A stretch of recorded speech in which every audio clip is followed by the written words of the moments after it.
c'est déjà la cacophonie au sein de cette gauche plurielle qui a récupéré cette ville dans les conditions politiques électorales que l'on sait. Écoutez, c'est quand même assez curieux d'entendre de la part de la municipalité que de vouloir incarcérer la ville, d'autant que désormais on sait que ce n'est plus seulement Marseille qui est touché par ce variant britannique, mais ce variant en 48 heures a fait 1000 km puisqu'on le trouve désormais à Lille. Bon, donc il n'y a aucune raison de traiter Marseille comme une ville de pestiférés.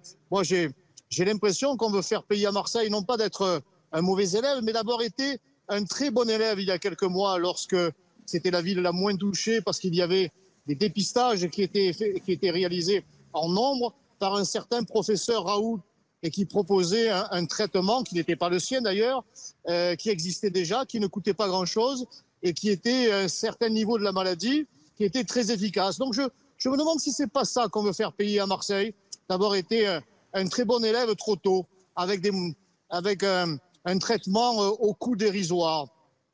Alors, c'est vrai qu'à Marseille, on a testé plus qu'ailleurs dès le début de cette pandémie. C'est d'ailleurs peut-être pour ça qu'on a trouvé ce variant à Marseille, alors qu'il est sans doute ailleurs. Mais une fois qu'on a dit ça, qu'est-ce qu'on fait à Marseille? Qu'est-ce que vous préconisez?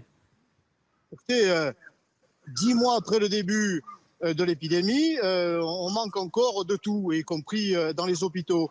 Et il y a une quinzaine de jours, on nous a dit que la solution désormais, c'était le vaccin, qu'il fallait vacciner en masse. Or, ce que je constate, comme tout à chacun, c'est que le gouvernement annonce comme objectif 1 million de vaccinés en France sur un mois, et que les Britanniques, les questions de Britanniques, eux, ont pour objectif 15 millions.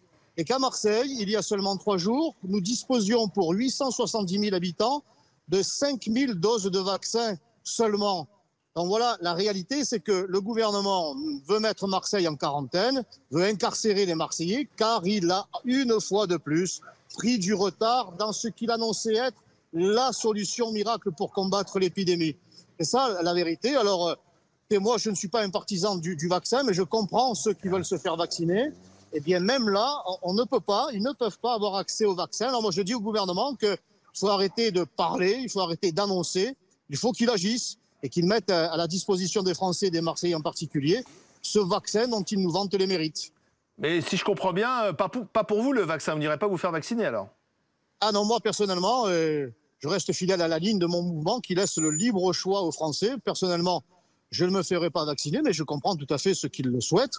Et ceux qui le souhaitent doivent pouvoir avoir accès à ce vaccin. Et encore une fois, à Marseille, 5 000 doses, Toulon, 3 000, Nice, 5 000. Le gouvernement est encore une fois, comme on dit ici, à la ramasse, complètement en retard, alors qu'il nous annonçait que c'était la solution pour sauver des vies. Eh bien, il y a toujours plus de malades en raison de l'impréparation, voire même de l'incompétence du gouvernement. Merci Stéphane Ravier en direct de Marseille.